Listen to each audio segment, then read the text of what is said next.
Hey there, James here. Hope you're having a good day and welcome to another one of my lessons. Now in today's video, I'm going to show you a cool blues rhythm guitar riff which you can use to play over 12-bar blues. So if you're at a blues jam session or in a blues band and you're sick of playing your sort of standard chord shapes or shuffle riffs, you might want to give this a try. So that's coming in this lesson.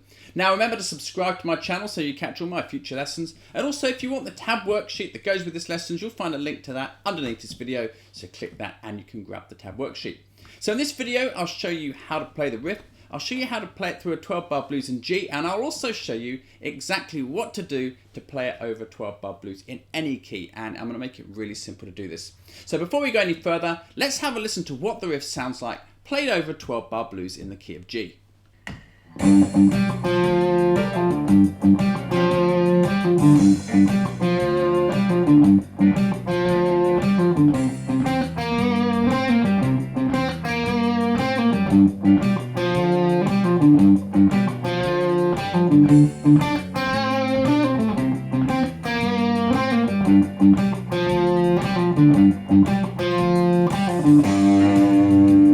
So that's what the riff sounds like, and I'm sure you've heard ideas like this played by some of your favourite blues artists. Now, in the key of G, which is the key we're in for this lesson, we use 3 chords for our 12-bar blues: G7, C7 and D7. So the first thing I'm going to do is show you how to play the riff on each of those chords. Then we're going to piece them together to take them through an entire 12-bar blues in the key of G. It's really important with these riffs to anchor them around a familiar chord shape. So let's look at our G riff here. I would suggest that you sort of reference this around this G7 bar chord here, played at the 3rd fret. It's going off the same root note, and what this means is whenever you've got the chord shape anywhere, you can easily find the riff. This is a really important tip if you want to move these riffs around fluently. So let's look at the riff now. It's pretty straightforward. We're going to start on the root here. This is G. We're going to pick that twice. Then we're going to skip up to the octave here. So this is the D string at the 5th fret. We're going to pick that note and then play the 3rd fret on the D string rather.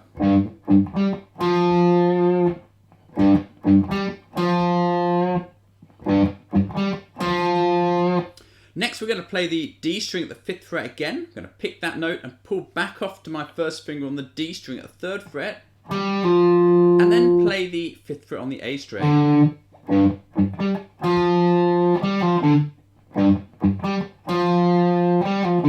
So that's our riff over the G chord.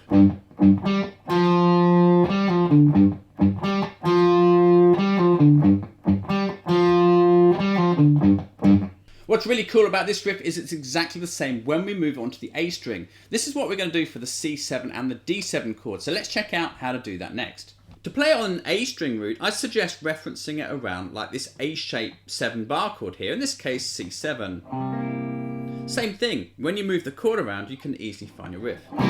Now we're going to play basically the same thing, we're just starting on the A string. So we're going to play the A string at the 3rd fret, that's our C note, our root for the riff.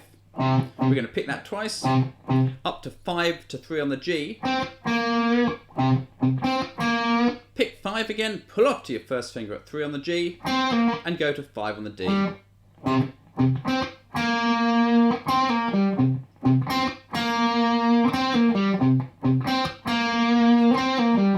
To play that on a D7 chord, we simply move it up 2 frets, so it's starting on this note D here, 5th fret on the A string.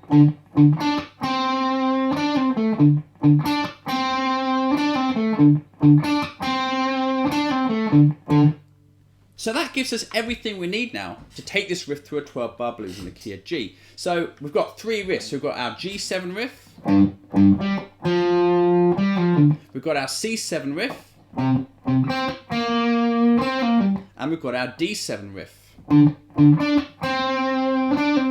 There are several common versions of the 12-bar blues sequence, but let's look at what we're going to do for this example in this lesson. We're going to play our G7 chord, or our 1 chord, for 4 bars at the start. Then we're going to play our C7 chord, or our 4 chord, for 2 bars, and back to our 1 chord, G7, for 2 more bars. Then we're going to play our 5 chord, which is D7 for 1 bar, down to the 4 chord, which is C7 for 1 bar, and back to our 1 chord, G7 for 2 bars, and that gives us our 12-bar blues. Then we would simply repeat that round for each time we wanted to play it, each chorus.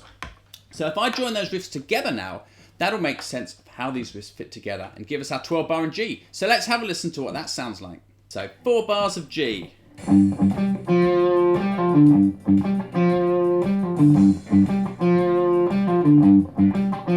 bars of C. 2 bars of G. 1 bar of D. Bar of C. 2 bars of G. Now you'll see some variations on this. For example, sometimes we go to the 4 chord, which in this case would be C7 in bar 2. And it's also very common to put the 5 chord, which in this case would be D7, into bar 12. But if you listen and get used to different versions of the 12 bar blues, you can easily adapt these riffs to fit whichever version you're playing. Now, of course, we don't always play blues in the key of G. So we've got to be able to move these around to other keys as well. And the good news is that this is actually really simple. Once you know the chords in any 12 bar blues, you can simply match them up with the different riffs. So let's say we had a blues in the key of A. Well, the chords in the key of A 12 bar blues are A7, D7 and E7. So all we've got to do is take one of our riffs and start it on the correct root note. For example, we could take the riff with the root note on the E string and start it on this A note at the 5th fret. For the D, we can move on to the A string here at the 5th fret, which is our D note. And when it comes to E, we can move that up 2 frets to get our E7 chord riff. We can also relate them around these chord shapes, remember. A7, D7 and E7. Now, if you're not sure of any of these notes on the fretboard, it would be a really good idea to learn them. And you can check out this video on my channel to get you really great at knowing those notes on the fretboard. Really going to help you out. Now, let's say we had a 12 bar blues in the key of E. Well, the chords are E7, A7 and B7. So all we've got to do is start each of our riffs on those root notes. For E7, we might start up here on the 7th fret on the A string. When it goes to the A7 chord, we could begin on the 5th fret on the E string. And for the B7, we could simply move it up to the 7th fret on the E string to start that same riff on the note B. And that's how you can easily move these riffs around into other keys and play them in all sorts of different blues sequences. Now, you might find lots of little variations on these too. For example, you might like the sound of doing something like this. Or you might go...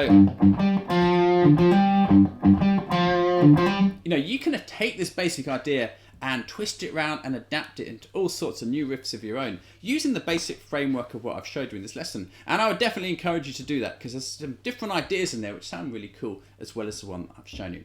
Experiment with using these riffs instead of using shuffle riffs and chords and things like that which you might normally play. Just make them a part of your playing, and they work really well when you've got another instrumentalist playing chords, maybe another guitar player or a piano player, because it just they just sit really well in the mix without making things too dense and full up with chords. So they're really useful in a situation like that. So I hope you've got something useful from this lesson today which you can use in your guitar playing. Remember to grab the free tab worksheet if you want it. You can get that by clicking the link under this video. And make sure to subscribe to my channel so you catch all my other Lick of the Week lessons which are coming in future. Thanks a lot for watching, enjoy the rest of your day, and I'll see you next time.